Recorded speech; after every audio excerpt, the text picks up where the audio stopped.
Just like hold up here.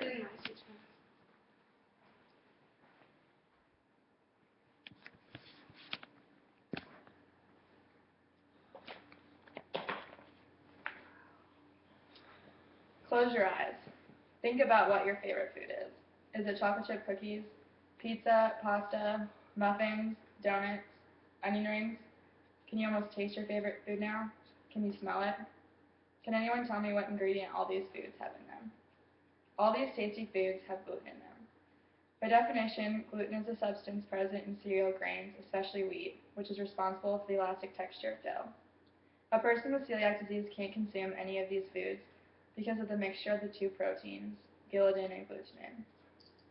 Celiac disease is an autoimmune disorder that can occur in genetically predisposed people where the ingestion of gluten leads to damage in the small intestine.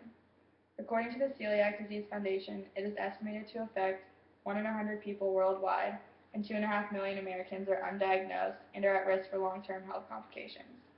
Because celiac disease is an autoimmune disorder, when someone with the disease consumes the protein gluten found in wheat, rye, and barley, their body releases an immune response that attacks the small intestine. The villi in the small intestine is used to absorb nutrition, and it can become severely damaged and can lead to malnutrition, type 1 diabetes, multiple sclerosis, anemia, osteoporosis, infertility, miscarriage, neurological conditions, and even intestinal cancer later on in life. While all the symptoms and long-term effects can range from person to person, the most universal effect is vomiting and diarrhea. While some people are born with the disease, others can develop it at any time and can be triggered in childhood, puberty, by an illness, emotional stress, childbirth, or even surgery. Diagnosis of the disease can be a bit tricky. There are 2 steps that can be taken.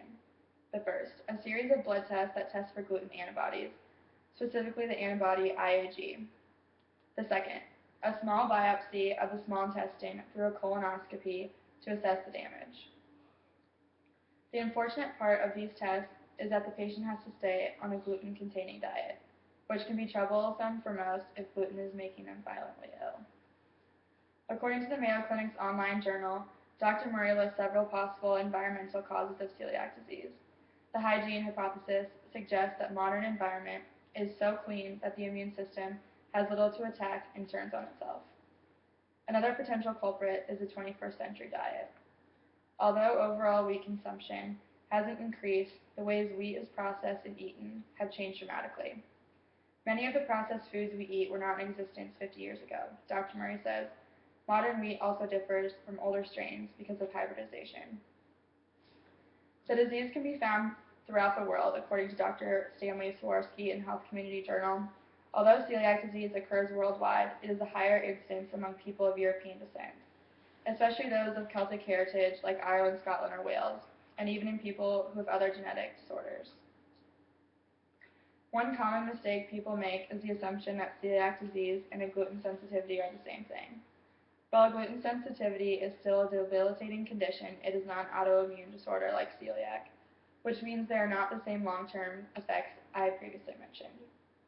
Thankfully, in the last 10 years, especially in the last couple, food companies and distributors have improved the taste and availability of gluten-free foods. In most grocery stores and restaurants, you can find gluten-free foods or alternatives. One of the most impressive changes that I have found was the ability of gluten-free food in Disney World. The most magical place on earth just got even more magical, especially for certain bellies, said Kate Bratskier of Huffington Post. I was diagnosed with celiac disease over a year ago after having severe anemia. My doctors believe the onset of the autoimmune disease was triggered in high school when I had the monovirus. It has been very sad to eliminate delicious gluten-full foods out of my diet, but it is so worth it to not feel sick. While celiac disease can be a debilitating disorder, simple dietary changes will improve and even stop symptoms. The more information you know, the more you can help those around you suffering from this disease.